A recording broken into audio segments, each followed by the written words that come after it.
Sa video natin ngayon, isi-share ko sa inyo yung mga ginagawa ko para makatipid pag bibili ng item sa Lazada. Isa sa mga dapat nyong alalahanin pag bibili sa Lazada ay yung pagkuha ng vouchers. Sa Lazada kasi, dapat kukuhanin muna yung vouchers before using them.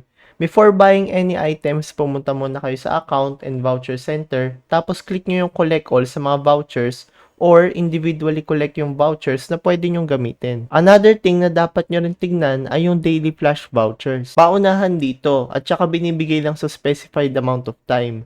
Pero, malalaki na yung discounts niya at araw-araw din nagbibigay. With daily flash vouchers, pwede kayo mag-set ng reminder para ma-notify kayo minutes before yung giveaway ng voucher. Before buying yung mismong item, don't forget to check yung mismong store.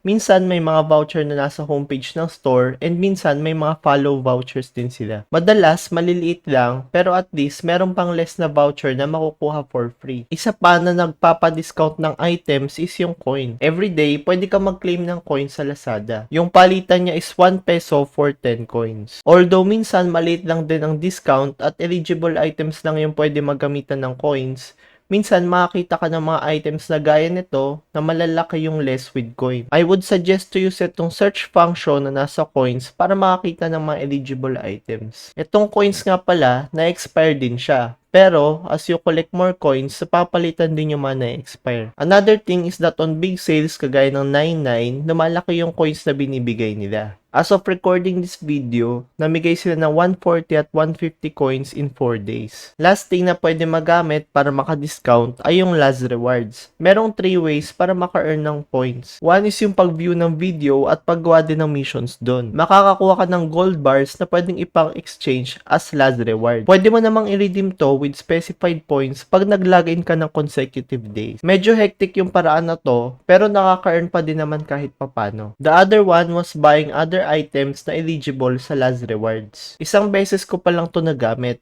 Based from my understanding, you need to fulfill yung requirements na bumili ng ilang items na nag-e-exceed sa specified price sa participating products. Para makita nyo yung participating products, go to Accounts, Laz Rewards, at Go Shop. Dito, pwede kayo bumili ng ilang items na eligible para makakuha ng Laz Rewards. Para makita nyo kung pwede nang maklaim yung Laz Rewards, go to Coins page, Get Laz Rewards at My Rewards.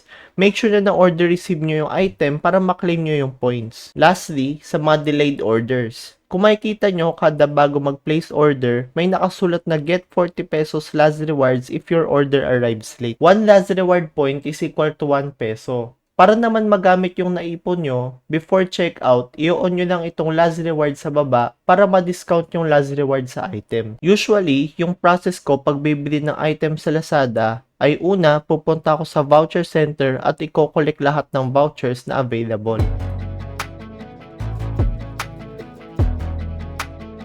Then, kung may gusto akong bilhin, primarily, ang una kong pinupuntahan ay yung coins page.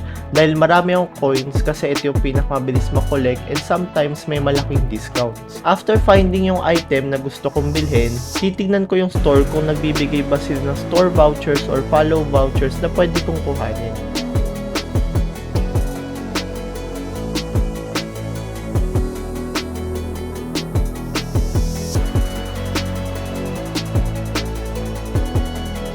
Kung may live din sila, itatry ko hanapin yung item sa live tapos i-add to cart from that dahil minsan may mga vouchers na nag-a-apply if yung item ay galing sa live.